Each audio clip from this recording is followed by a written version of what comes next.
Hanggang ngayon, ayaw nyo imbestigahan dahil sinasabi ni Bongbong. Pwede ba yun? Presidente na siyang gumawa ng ICC. Siya mismo nagsasabi, there is no evidence against Romualdez. Alam mo, Bobo. hindi ko talaga matuldok kung hanggang ano kalalim itong si Martin Romualdez at si Bongbong Marcos. Ating panonoorin dito yung live guesting ni Atty. Rowena Guanzon. Pero bago tayo tumulak dyan, huwag nyo munang kalimutan i-share, like, subscribe nang sa ganun. Updated po tayo dito sa mga balita dito sa ating bansa, mga kababayan. Eto na po. Sa kanya, hindi siya kilala. Akala ay ganun-ganun lang eh. No? Iba po yan. Diyan kayo nagkamali. Dahil siya ay bago italaga bilang commissioner ng Commission on Elections, Aba. COMELEC. Yes. Ibig sabihin sa mga isyong pang-eleksyon, mahusay din po ito. Noong Pebrero 2015, bago siya mapunta ng COMELEC, naging commissioner din ng Commission on Audit. Ako, kompleto si Ricardo pala. Kaya kung pag-uusapan natin, anomalya, irregularidad, implementation ng project at pag-audit niyan, ang atin pong surprise witness ngayon, masasabi natin credible. At hindi natin matatawaran. Live po dito sa studio, kasama natin, Atty. Rowena Guanzon. Palakpakan po Attorney, natin. magandang hapon po. Salamat po, magandang hapon, Jen and Nelson. Salamat po sa Net25. Mayong hapon sa tanan nga makasimanwat, ha? Maayogid. Ha? Ano pala kayo? Russian pala kayo? Taga Bacolod si attorney, ano? Para sa aming Ilonggo. Nako, masaya ito. Mga Ilonggo, makinig kayo, ha? Doon sa ating mga bayan, una, kamusta muna kayo, Attorney Guanzon? Mabuti naman po. My health is good. My family is in good shape. We enjoy Isa po sa God's blessings hinahangaan and kong we help attorney yan, mga others. kababayan. Ayan. Napakagaling po niyan. Simulan ko na ang pagtatanong. Sige. Oo. Kasi napansin namin na, kasi ang naaalala ko, Jen, ang mas tumatak sa akin yung commissioner siya ng COMELEC eh. Ay, oo naman. Kasi Oo. napakatapang niya magsalita noon, di ba? Pero after nung COMELEC, after niya sa COMELEC, hindi ko na masyadong nasundan. Ang sumunod ng eksena ay sa social media na marami na siyang sinasabi tungkol sa Mga viral post din sa social viral media, no? talagang, at saka matitindi. Oo. Ang sabi ho ng iba, attorney, ay bakit kaya ganun nangyari? Ano nangyari kay Attorney Guanzon? Bakit puro batiko sa gobyerno? Ano po ba ang kwento sa likod nito, attorney? 25 years po ako na nagsilbi sa gobyerno. Kasama na po dyan, yung naging professor ako sa UP College of Law. Ibig sabihin, sa tagal ko po sa gobyerno, ay marami na po ako nakitang magagandang gawain at masasamang gawain. Pero dito po, sa administration ni Bongbong Marcos, ito na yung the worst, ang sinasabi ko. Kaya binabatikos ko po ang administration niya dahil hindi ko na po kaya na kimkimin ko na lang ang aking dinadamdam sa kalagayan ng mga Pilipino at ang sitwasyon ng ating government at ang ating bansa ay tila nasa kumunoy na. Kaya hindi po ito politika. Kasi kung titingnan po ninyo, sa government service ko po, never po ako na nag-criticize ng ganito sa isang presidente. Ngayon lang. And with good reason. Ibig sabihin, matindi talaga tong kabalbalan ng presidente at natin. objectivity. Na, madam. Nabanggit niyo yan yung puntahan muna natin yung analysis. Kasi ang nakikita lang ng tao ay nakapost na maikling mga salita, di ba? Yes. Ano po yung sinasabi niyong analysis behind? Paano niyo nasabi na Anong triggering factor, ano? ano ang nakita ninyo? Tingnan po ninyo ang economy natin, which is the reason why.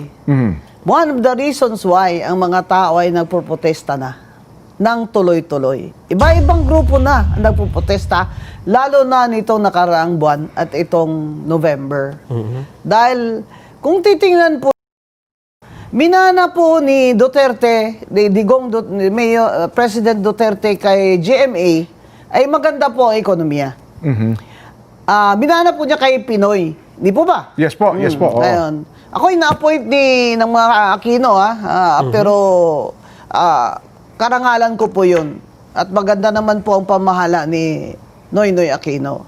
Siya po na-appoint sa akin sa COA, siya po na-appoint sa akin sa COMELEC. Si President Cory Aquino po nag-appoint sa akin as OIC Mayor ng Cadiz. Cadiz saan City. Opo. ako nanalo ng eleksyon at 6 taon ako nagsilbi sa Cadiz City. And when I left Cadiz City, it was a first-class city. Wow. From a bankrupt third-class city in 1986. Kung titingnan po natin mula kay si GMA was in power dahil sa EDSA 2. Hindi po ba? Opo. Tinanggal ng mga tao si Erap. Erap. Ang Catholic Church, si Cardinal, si Marcos, tinanggal ng natin, pinatalsik sa people power na nawagan si Cardinal Sin. Ngayon si Erap naman, di ba? Dahil po naman sa kanyang pangungurakot, ay nag-lead na naman si Cardinal Sin at mga NGOs. Hindi po ba? Tapos si GMA.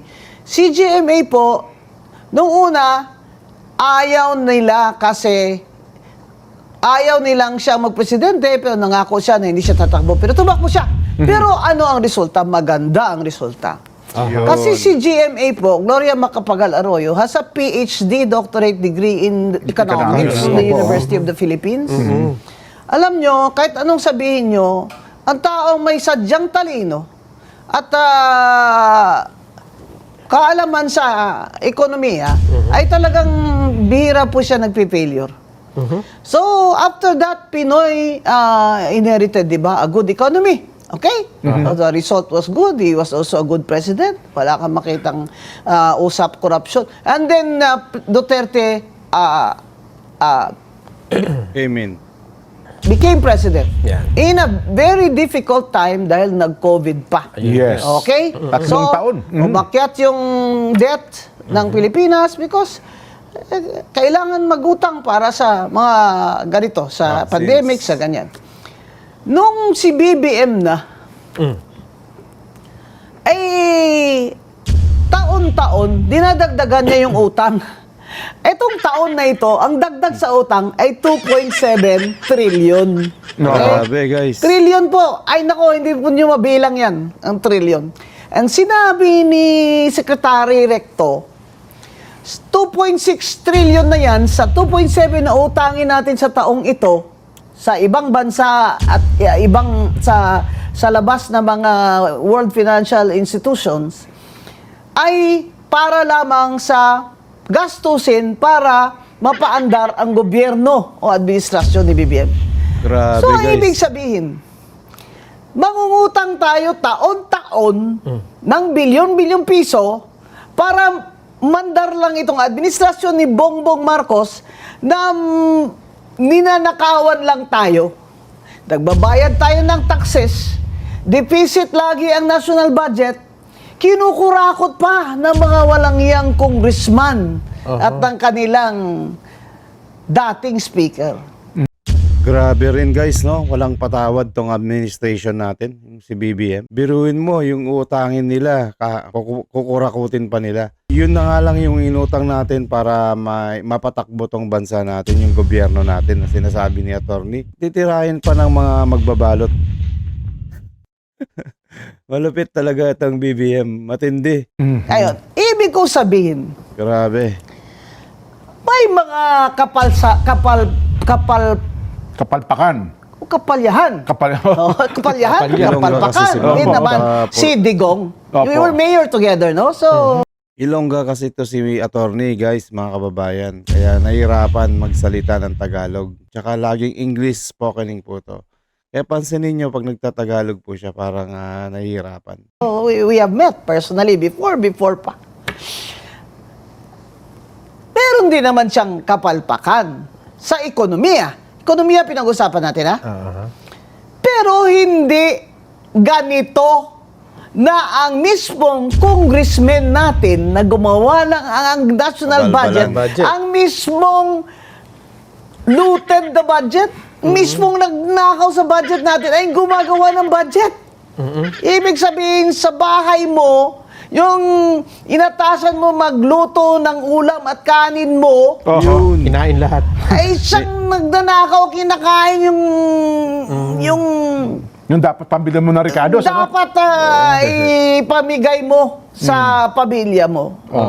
Guys, tignan mo kung sino pa yung pinatira mo sa bahay ninyo. Nautusan mo. Uutusan mo tagabili ng suka, tagabili ng mga pagkain.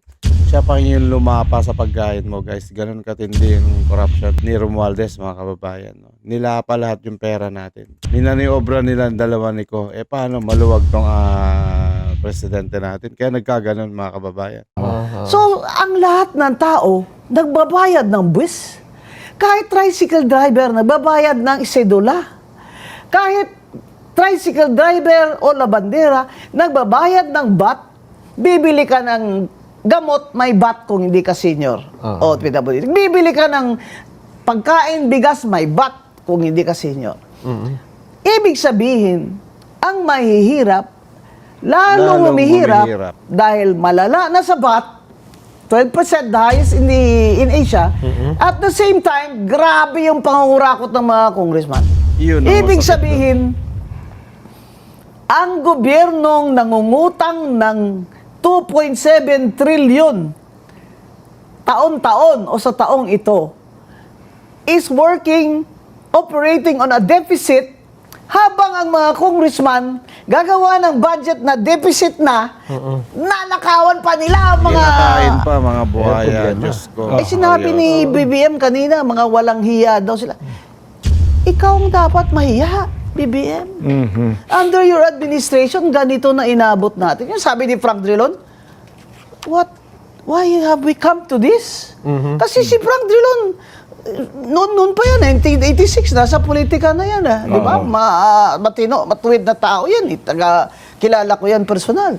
How did we come to this? Kasi dati, bago kay BBM, ang mga congressman ng ganyan, nagnanakaw din yan sila, may SOP din yan sila, pero may konting takot sila at hiya.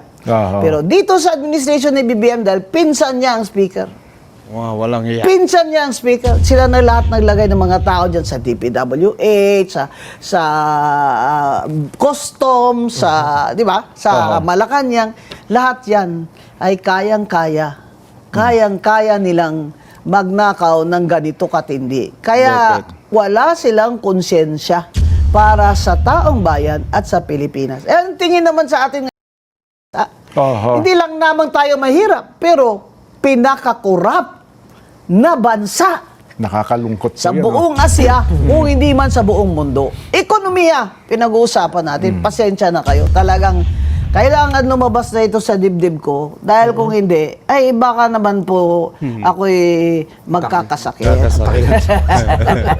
Ganun pa. Dito niyo binulula sa aming programa.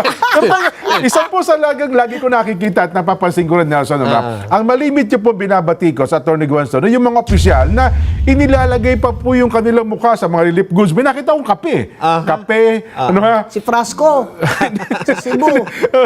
Pero alam niyo po, hindi pa rin ito nawawala hanggang sa ngayon. Bakit po ba sa tingin niyo hanggang ngayon ay hindi pa rin po nawawala yung tinatawag na EPAL? Ano ha, attorney? Kasi po yung patronage yan ang problema.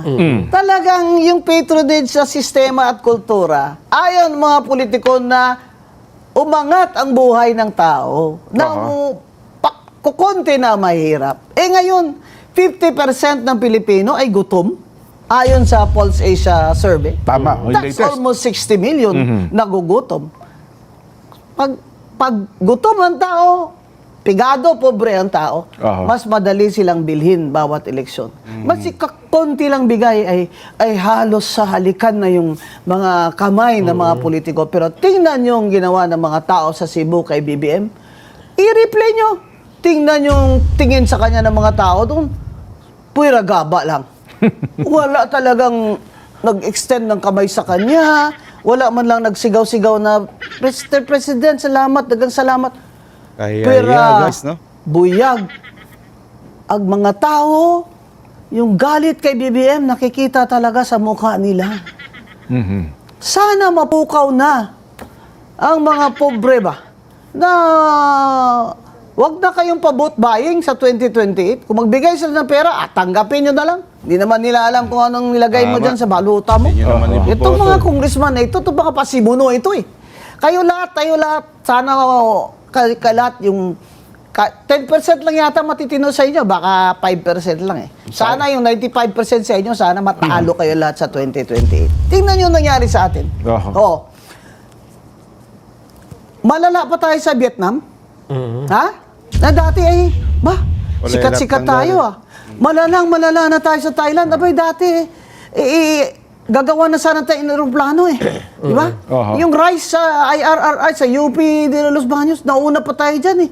Di ba? Ngayon, nag-i-import na tayo sa Thailand. Sa tourism, kulelat. Aha. Last tayo. Sa education, sa literacy, last tayo. Nakakaawa na ang mga bata eh.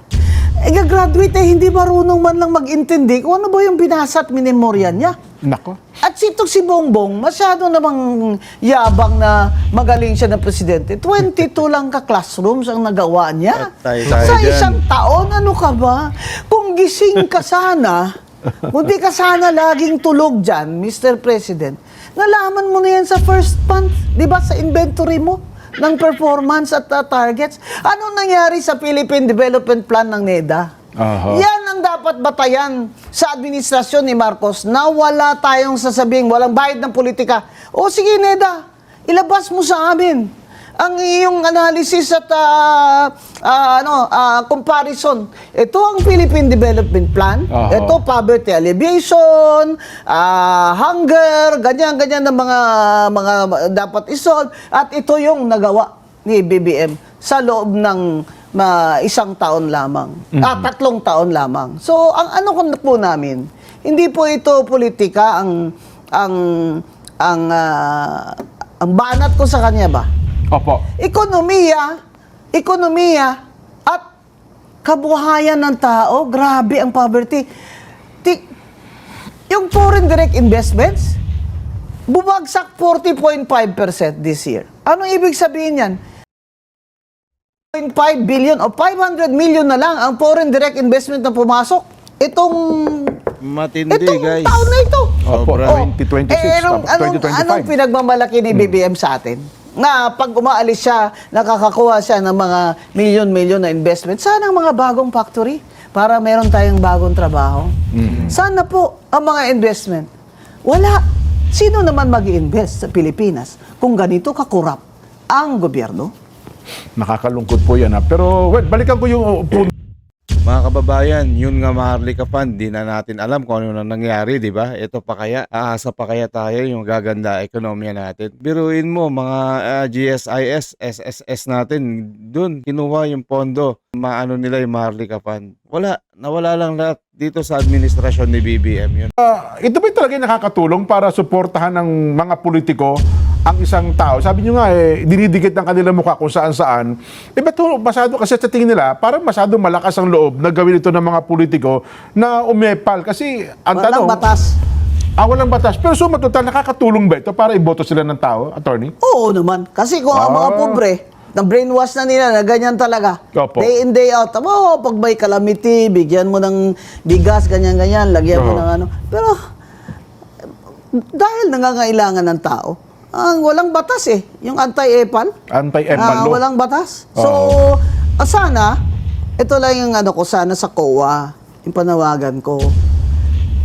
Example, sa COA, may regulation Opo. na bawal na mga pangalan ng mga congressman at mga politiko doon sa mga billboard. Oho.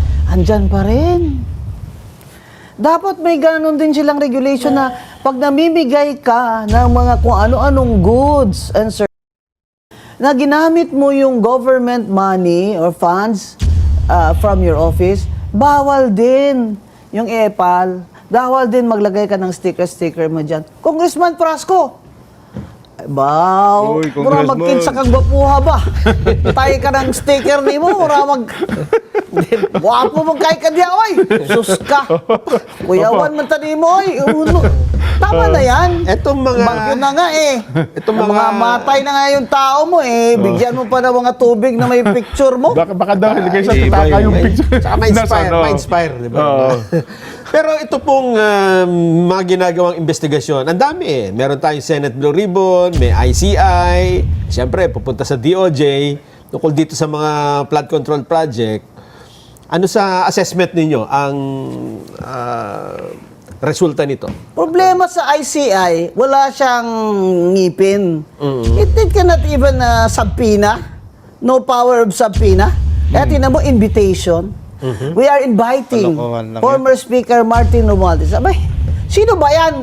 Your Royal Highness. Yung treatment sa kanya. Tapos sasabihin niya, I ask for postponement. Postpone naman. Ano bang nangyari? Sabi, may sakit daw siya. Gusto niya pumunta abroad. Laki-laki, lusog-lusog ng katawan mo. Bigla ka na lang mag-abroad. Lahat ng may sakit pag nagsisigaw ng tao na ikulong kayo. Tingnan nyo naman ang mga rally. Ikulong na yan. Ikulong na yan. Arami na akong rally na puntahan. EDSA 1, nandito ako. Kasi anti-Marcos, anti-martial law activist ako eh. Saka yung buong pamilya ko dun sa Negros ay nag-support kay President Cory Aquino against Marcos. So, sa EDSA 2, nandyan din ako. Ito, bawat rally sa EDSA, kahit 68 years old ako ngayon, nandyan din ako. Bawat rally dyan, nandyan ako Present ako, may picture ako. Lahat ng protestang malalaki, nag-a-attend ako, gusto ko makita ang mga tao. Talagang, ang mga tao, lalo na yung mga bata ngayon, galit na galit sila sa BBM administration. Malupit. Kaliwa, na dati hindi naman nagsisigaw ng BBM resign. Ngayon, nagsisigaw na sila BBM resign. Ito namang mga ayaw kay BP Sara. Opo.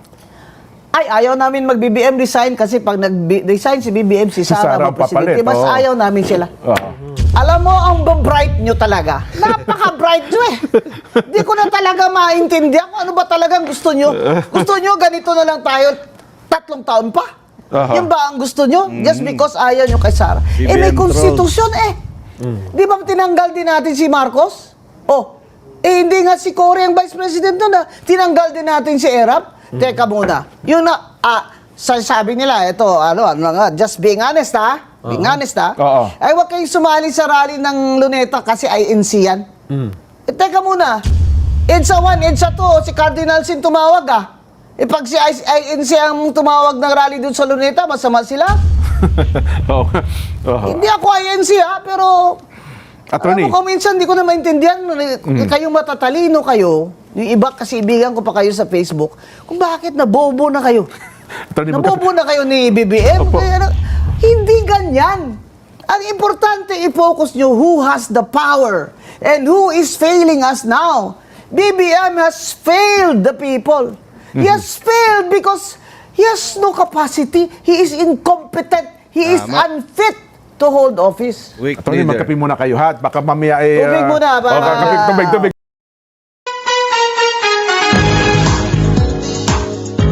Kasama pa rin po natin sa loob ng studio, Attorney Rowena Guanzon, At tinatanong natin, kinukuha natin ang kanyang mga opinion. May kinalaman po sa mga maiinit na issue, particular na po sa issue ng korupsyon. Ang atin pong tanong ninyo ngayon, Attorney Guanzon, sa tingin ninyo, bakit po naging masyado ng garapal ang katiwalaan at ang korupsyon sa gobyerno ngayon? Parang napaka-normal na lamang po sa kanila ang ganitong gawain, Attorney. Doon pa pong kampanya, sinabi ko na na pag naupo yan si Bongbong Marcos, kronismo na naman ang paiiralin niya. Kita nyo, wala pa nga ilang buwan, may smuggling na. Yung sibuyas, naging 800, 1,000 per kilo. Saan ka makakita ng gobyerno na wala pa nga 3 buwan ganun na nangyari, may mga smuggling na. And who was the Secretary of Agriculture? Bongbong Marcos. Now, why in the world, there's nobody, no president in the world na gusto maging Secretary of Agriculture, siya lang? Bakit? Because all of these commodities that you can import and you can smuggle are all under the jurisdiction of the Department of Agriculture. Bakit ngayon grabe na? Grabe na parang wala nang hiya-hiya talaga. DPWH, kasi ang namumuno ng pagnanakaw mismo yung matataas ang pwesto at mga kamag-anak ni BBM. Kaya hindi na makokontrol at hindi niya pwedeng makontrol dahil siya ay mistulang puppet na lamang. Bakit si Romualdez hindi niya mapaimbestigahan? Dahil pinsan niya? Hindi. Dahil puppet siya ni Romualdez. Maraming alam si Romualdez ng mga sikreto niya. O ikaw ba, BBM, ay may partida din? Kaya hindi talaga pwedeng kasuhan si Romualdez? Sasabihin mo, walang ebidensya. Walang ebidensya kasi hindi mo naman siya pinapa-investigate eh. Hindi pa investigate mo siya sa ICI para malaman natin kung may ebidensya o wala. Diba? Bakit ganito nakasagsagan? Dahil ito nga, ang sinasabi ko, ang mga tao ni Bongbong Marcos, hindi niya kaya. Did you listen to Professor Winnie Monson? And she said na hindi na kaya ni BBM magreforma ng kanyang administration Hindi na because kaya of the talaga. people around him. He cannot control them. Nabanggit niyo po yung flood control. Nelson, puntahan natin yung usapin ng flood control projects. Oo. Guys, parang cancer na kasi yan eh. Hindi nakakaya ni BBM. Kumakalat na yung mga talamak na mga sakit sa gobyerno natin. Kaya kahit anong gawin niya, kahit anong gawin niyang gamot, hindi niya na magagamot yung gobyerno natin. Ang pinaka-the best talaga dyan is yung lumuhod na lang siya at magmakaawa. Naibigay na lang yung kanyang pagka-presidente dito kay VP Sara. Si VP Sara lang yung may kakayahan kasi yung mga katulad yung tatay niya, takot sila. Eh kung ang gobyerno natin, kung wala silang takot sa presidente, uubusin talaga nila yung pera natin, buwaboyahin nila yan, lalapain nila yung pera ng bayan. Which is tayo yung nagsasuffer. Kasi mayroon namang investigasyon eh. Nagtatag nga ng ICI, ang problema eh, noong una hindi transparent, hindi naka-live stream. Hiningi ng mga kababayan natin ni i-live stream, nagpasi sila, i-live stream. Binibigay naman, attorney, kung ano ang gusto ng publiko eh. Ang gusto ng publiko, imbestigahan nyo si Romualdez. Hanggang ngayon, ayaw nyo imbestigahan dahil sinasabi ni Bongbong. Pwede ba yun? Presidente na siyang gumawa ng ICI. Siya mismo nagsasabi, there is no evidence against Romualdez. Alam mo, Mga bobo. hindi ko talaga matudok kung hanggang ano kalalim itong si Martin Romualdez at si Bongbong Marcos. Yung conspiracy nila ay napakalalim, hindi lamang sa dugo nila. Ano ba, BBM? Bakit ba ayaw mo talagang paimbestiga yung pinsan mo? May partida ka ba? May partida ka ba, Meron, BBM? syempre. Sino? Ilabas mo na. You came out. Sabi mo, ikaw ang nag-discover ng mga flood control. That's not true. You only acted because the U.S. State Department issued a report and told you that this cannot go on. This cannot go on. And then the World Bank also issued a comment. And I predicted it months ago na ang Bureau of Customs is also very corrupt. Ayaw mo naman galawin. O lumabas na naman sa US State Department report that the Bureau of Customs is also very, very corrupt. Ang patron o padrona ng Bureau of Customs. Marami nagsasabi, si First Lady daw. Oh, that's the first time I'm saying it, because I have to say it. Hindi po ako pwedeng magtago. At kung ito po ay mali na information, I am requesting BBM and the First Lady this snake's head now para masatisfy ang tao na hindi sila kasabwat sa mga massive na korupsyon na ito. Kasi po, buhay na ng Pilipino na kataya dito, hindi po politika. Dati po, sasabihin ng tao, maski sino naman ang upo dyan, parehas lang sila magnanakaw. Ngayon, nakaranas ka ba ng gutom na ganito? Tanungin mo pamilya mo. Mag-graduate yung mga anak mo, akala mo may trabaho pa? Wala nang trabaho. Akala mo kahit ka ng kayod ngayon para mapatapos mo yung anak mo? Pagka-graduate, maahon ka? Wala nang trabaho. Another 3 years, wala nang trabaho. Foreign direct investment, minus 40.5%. Wala na. Amerika na lang at Bagsak Japan, ang ekonomiya. nandito pa rin yung mga investments nila. Stock market just crashed. Ilang taon na ako, mula bagong abogado ko, bumibili ng stocks, ipon.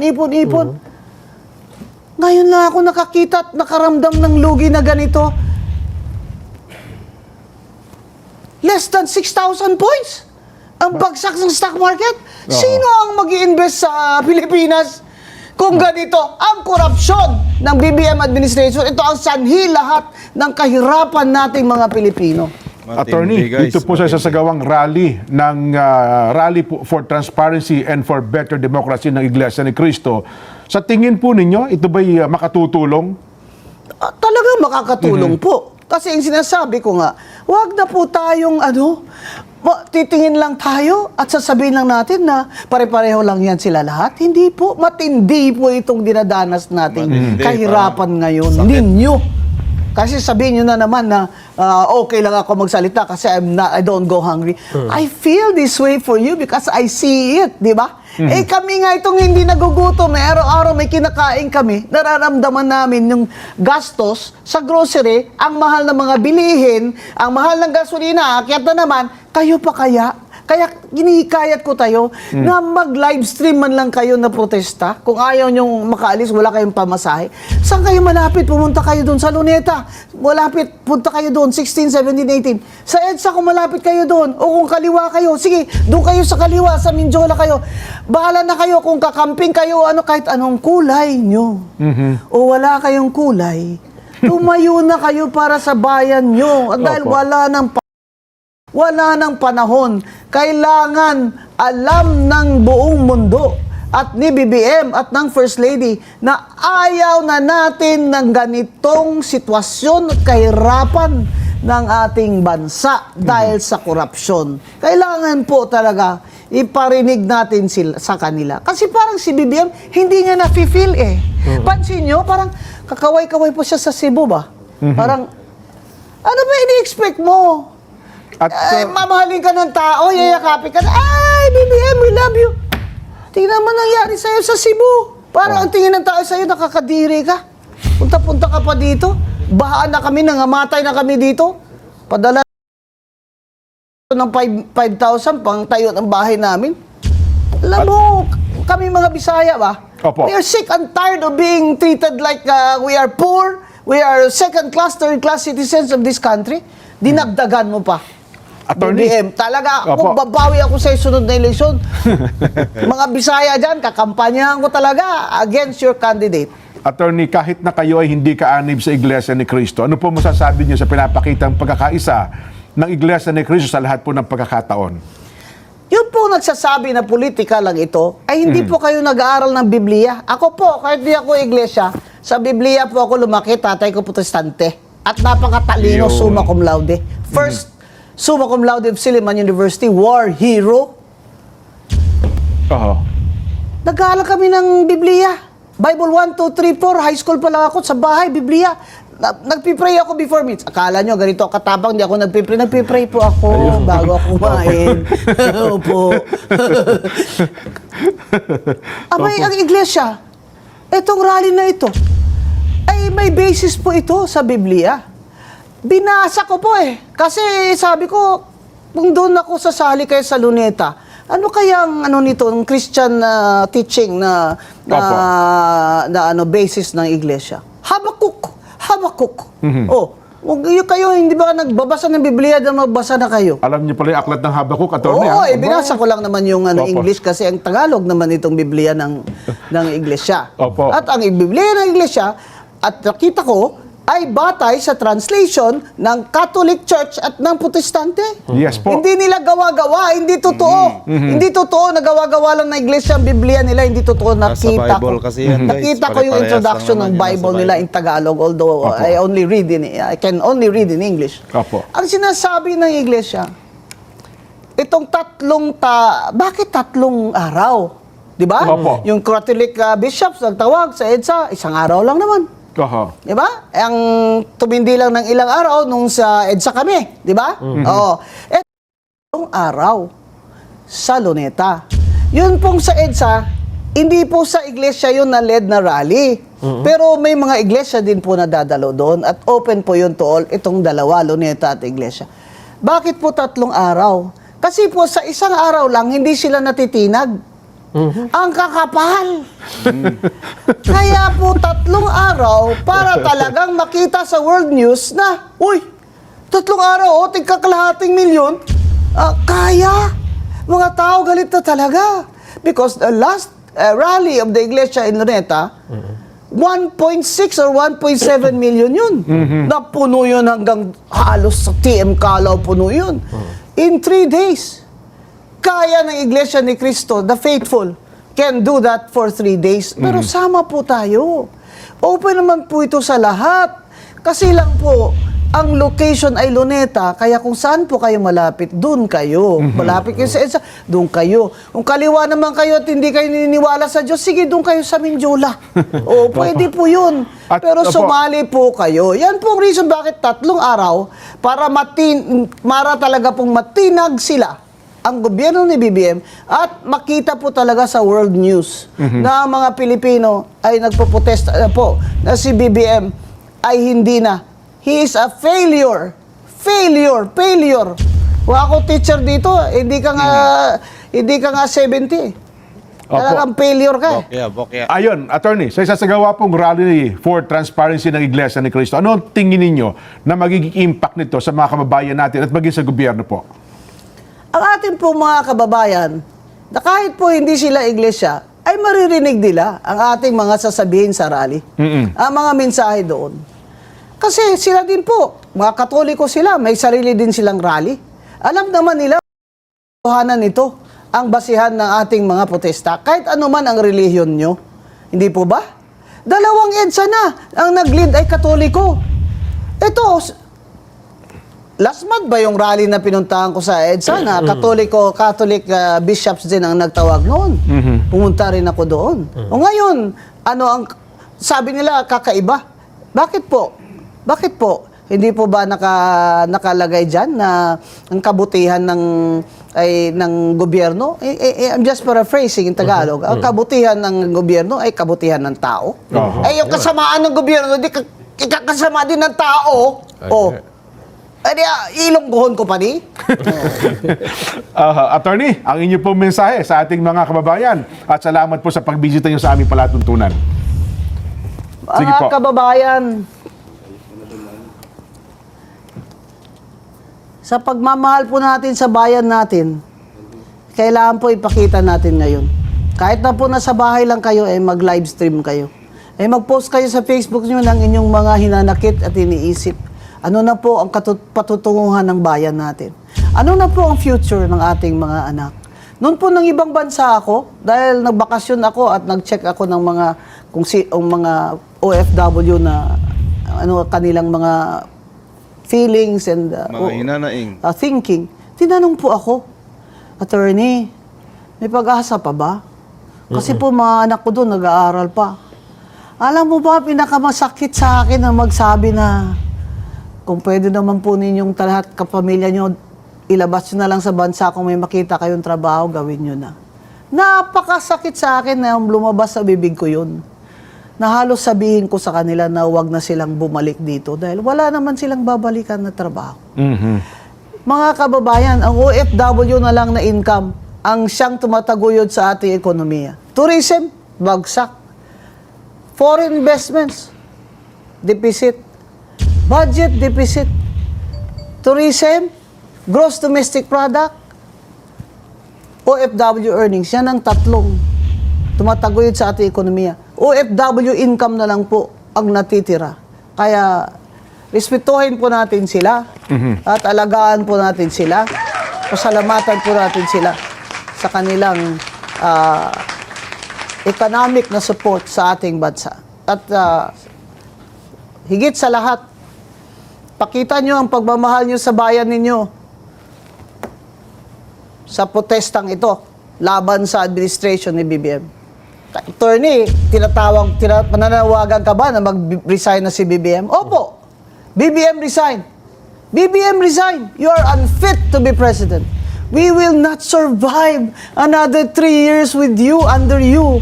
BBM, please, if you love your people, please resign. Ayan po mga babayan, ang interview na panood po natin itong si Attorney Rowena Guanzon, isang napakagaling na abogado mga kababayan. O hanggang dito na lang ho muna tayo mga kababayan. Maraming salamat po. Huwag niyong kalimutan i-share, like, subscribe lamang po para updated po tayo sa mga nangyayari dito sa ating bansa. Maraming salamat po. News That Matters and God bless.